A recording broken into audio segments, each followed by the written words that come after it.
Section 1. You will hear a conversation between a student and a librarian. First, you have some time to look at questions 1 to 10. Now listen carefully and answer questions 1 to 10. Good morning. I'd like to join the library, please. Of course. Can I just see your student card? Here you are. Thank you. Let me just check. Your first name is Garba, G-A-R-B-A, and your surname is Buwal, B-U-W-A-L. That's right. Can I just get some additional information from you for our database? It won't take long. Sure. Could I have your address, please? Here, in Newtown? Yes. 16 Bridgeway Road. Is Bridgeway written as one word? Yes, it is. Thank you. Which city are you from? Just the city. I don't need the full address. I'm from Lagos in Nigeria. And your date of birth? 25th of May, 1983. Which course are you on? MSc Engineering. Thank you. That's all the personal data I need. Your library card will be ready tomorrow. Would you like to pick it up here, or shall I send it to your department? I'll pick it up here. Could I just ask you a few questions? Of course. What would you like to know? I heard the library is open 24 hours a day. Is that correct? It will be from the 1st of October, but now we're only open from 9 a.m. to 6 p.m. because this week is only for orientation. There are no formal classes at the university. I see. It's very unusual to have a library that's open 24 hours. We are only the second university in the UK to offer this service. It was instantly popular when we introduced it on the 1st of March last academic year. What facilities are available here? I missed the orientation, I'm afraid. Well, you can see the 3 photocopiers over there by the large desk. The one nearest us is a colour copier. How much does it cost to make copies? 5 pence for black and white and 10 pence for colour.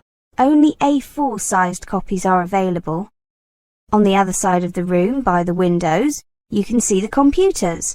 They have a database of all our books, newspapers, magazines, and reports in the library. About 500,000 entries in all. Are they connected to the internet? No, we found that too many students wanted to use them. Besides, it's cheap and easy for students to get an internet connection in their accommodation. Those stairs lead to the rest of the library? Yes. On this floor we have newspapers and magazines. Users are not required to be silent in this part of the library, but we do ask that the noise be kept to a minimum. Upstairs there are all the books and reports. What's that room at the end there? You mean at the opposite end of the room to my desk? That's the video and DVD room. We have a small selection of videos and DVDs that students can view, but usually an appointment needs to be made in advance. However, this is not necessary if the room is not in use. Well, thank you very much. My pleasure. That is the end of section 1. You now have half a minute to check your answers.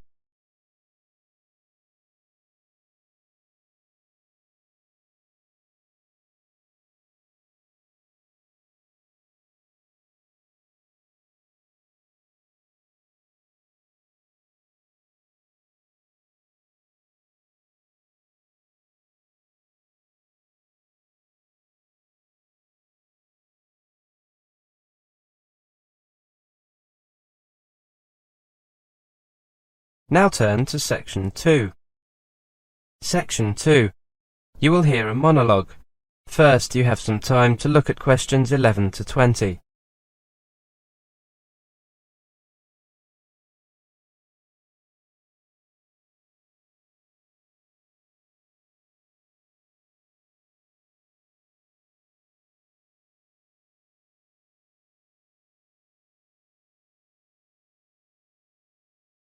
Now listen carefully and answer questions 11 to 20. Hello everyone, I'm here to talk to you about extending your leave to remain in the UK. Let me just check that you are all from outside the European Economic Area. If you are from the EEA, this information does not apply to you. Okay, let's begin. The very first thing to do is to take note of the date that your entry clearance is valid until, or the date that your leave to remain in the UK will run out. This is the date when your current permission to be in the UK will expire. By this date, you should either leave the UK or extend your permission to be here. As a part of the initiative to attract more international students to the UK, many international students are now given permission to be in the UK for the full period of study. Students on courses of 12 months or more that end during the summer will usually be given permission to be in the UK until the 31st of October. Students on courses that do not follow the usual autumn to summer pattern will usually be given a period that includes 2 months at the end of the course for packing up and making arrangements to leave. However, some students are not given permission to be here for the whole of their course at the very beginning. If this has happened to you, you will have to apply for an extension of your permission to be here. Start preparing for the application about 2 months before your permission runs out. However, you should not normally make the application until 1 month before your permission runs out. To apply to stay longer in the UK, you must take or send certain documents to the Home Office. The Home Office is the name we give to what people in most other countries call the Interior Ministry. They must be the originals and not photocopies. Which documents do you need to send? Your completed application form, Form FLRS, your passport and passports for each dependent if they are applying to extend their stay in the UK with you. If your passport shows that you are required to register with the police, you must also send your police registration certificate and certificates for each dependent, if they are applying to extend their stay in the UK with you. You also need to send a letter from your college or university stating that you are still enrolled on a full-time course of study, or that you will be beginning another one. Bank statements covering the past 3 months, or other evidence that you have enough money to continue to pay your fees and maintain yourself and any dependents. A recent passport-size photograph of yourself and similar photos of any of your dependents aged 16 or over if they are applying to extend their stay in the UK with you. FLRS stands for Further Leave to Remain Student.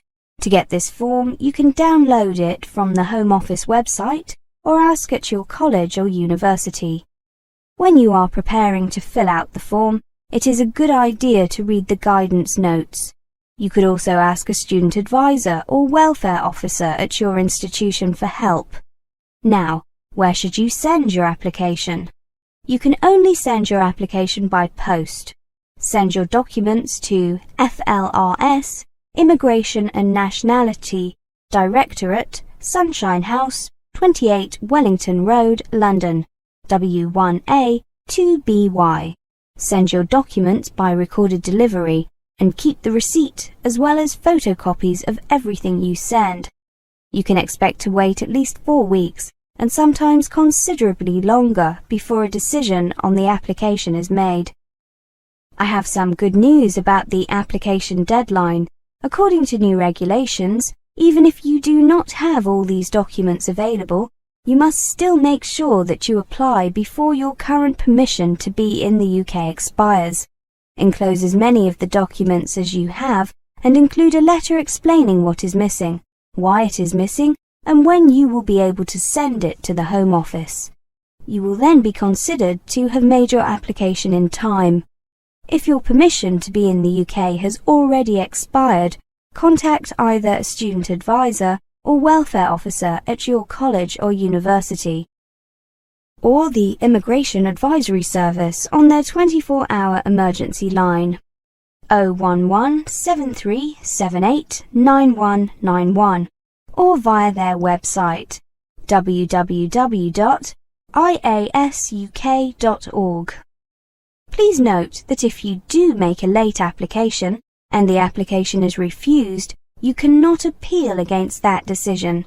If your application was made in time, and if your application is refused, you will receive a letter from the Home Office telling you why. The letter will also tell you whether or not you have the right to appeal against the decision.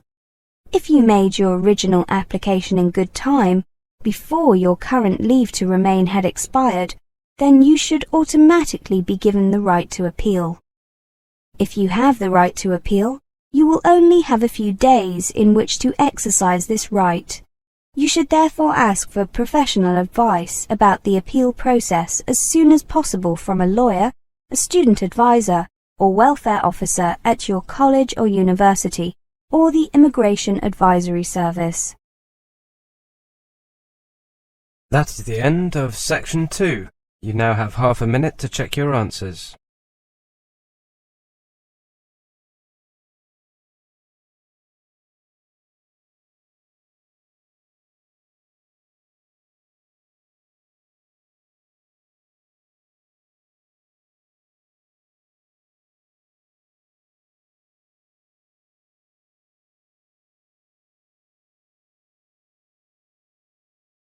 Now turn to section 3. Section 3. You will hear a talk. First you have some time to look at questions 21 to 30.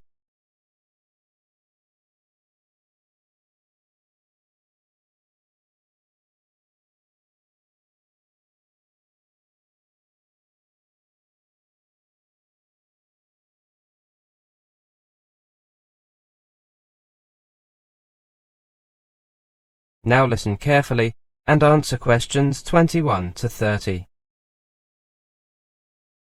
Good morning. Your name is Claire Sanders, isn't it? That's right. Well, Claire, as we explained in the letter, in this interview I'd like to talk about some of the things that you mentioned in your application form, such as your experience and academic background. I see. Now, for your undergraduate degree, you studied geography, right? That's correct, at the Scottish National University. SNU is a very prestigious university. Apart from that, were there any other reasons that you chose to study there? Well, you're correct in suggesting that the main reason I went there was due to the superior quality of the university, but there were two other reasons. The first was that it is reasonably far from my home. I wanted to be as independent as possible from my family whilst I was studying, and felt that that was one way of achieving that aim. The other reason was that the university offered an excellent program of summer work in developing countries, and that's something I was very keen on. That would be the Livingstone project. That's right. I'd like to return to that in a minute. Let me just check the optional courses you took in your third year. The two compulsory courses were methodology in geography and statistical analysis. And I chose infrastructure, development issues and geology in addition to those. I see. You clearly decided to focus more on the human geography side of things. Yes, I had worked on development projects abroad for 2 summers as part of the Livingstone project. The first project was in India and the second was in Sierra Leone. Could you tell me the main aims of the project and how you contributed? The Indian project was to ensure that a village had adequate supplies of fresh water and adequate sanitation. On that project, my role was to help lay pipes and put together various pieces of equipment. The project in Sierra Leone involved improving the infrastructure. The aim was to create rudimentary roads between villages so that they could receive aid and so that they could get agricultural products, particularly fruit and vegetables, to the capital and larger towns. My job was to help choose the best route for the roads, minimizing any impact on the environment while maximizing efficiency. How did you find the experiences? The Indian project was helpful in that it was my first experience abroad, and I got to see how small development projects can really make a difference. However, I found the climate, well, it was extremely hot and humid, and we were doing a lot of physical work, so it was Well, it made you appreciate air conditioning for a start. The second project, well, I enjoyed that a lot more. There was some physical work, but we had some machinery to help us clear paths through vegetation. I really enjoyed being able to put what I had learned into practice. For example, we had to choose a route on a map first of all, according to the contours of hills and valleys. Then we had to explore the ground and check that it was really a suitable route. And now you've decided to take a master's degree in development studies as a result. Great. Well, I just have a few more questions regarding... That's the end of section 3. You now have half a minute to check your answers.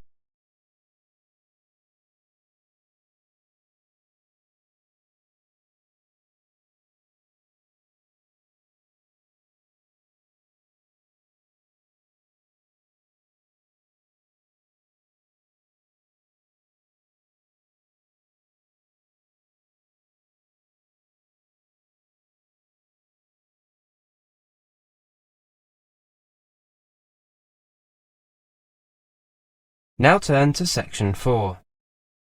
Section 4. You will hear a lecture on the geography of the United Kingdom. First, you have some time to look at questions 31 to 40.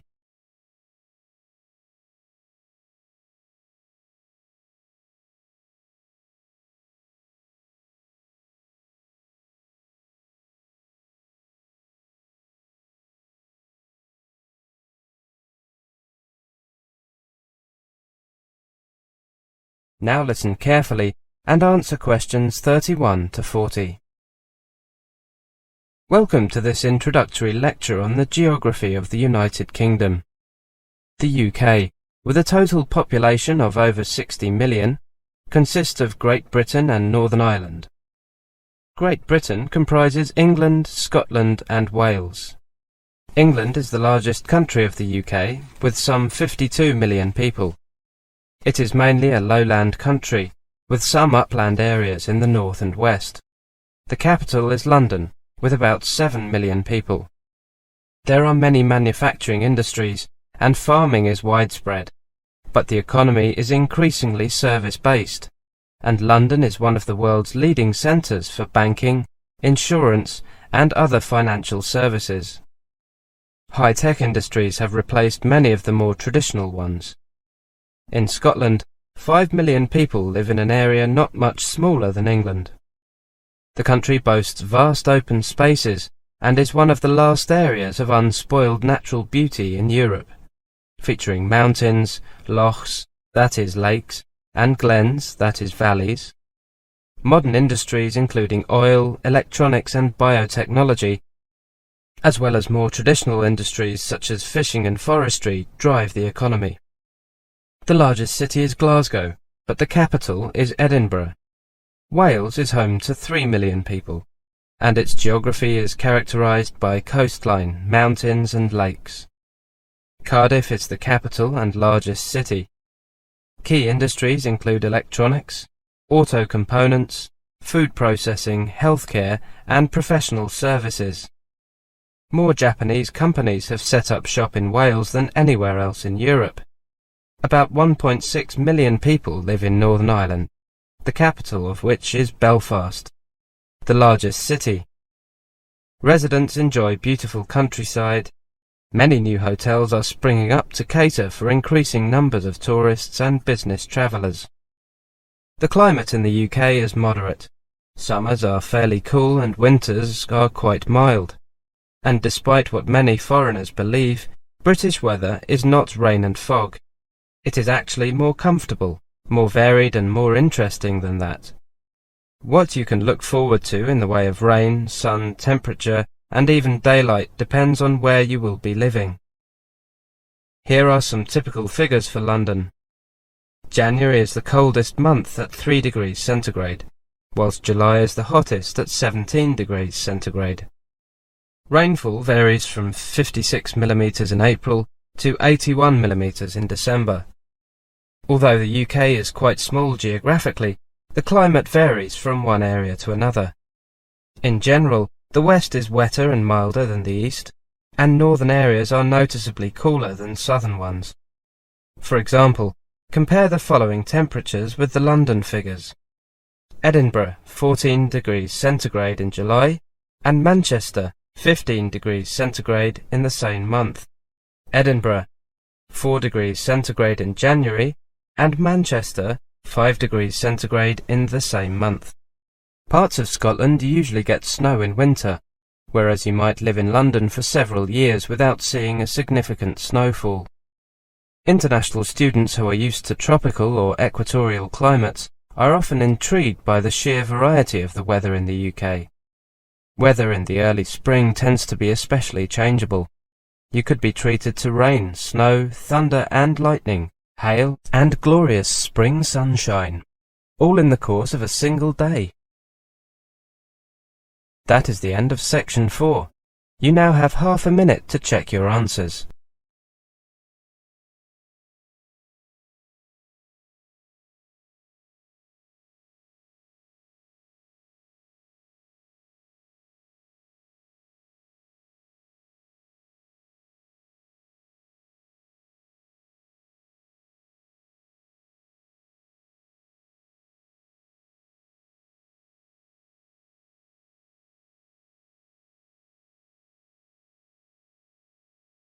That is the end of the listening test, the IELTS test.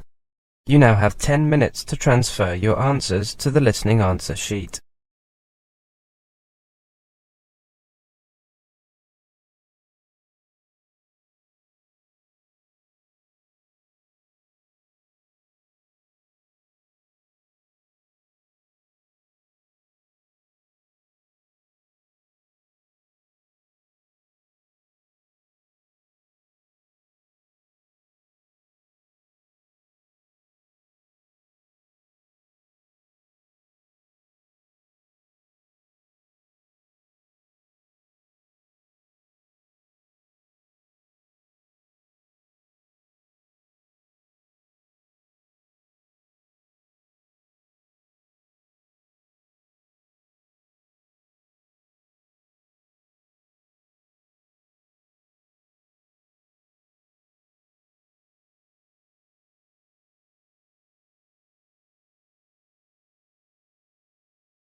Thanks for watching. Here are other 2 videos. You can watch them as well. And if you haven't yet subscribed my channel, please subscribe it and hit the bell icon for my upcoming videos and share these all videos among your friends.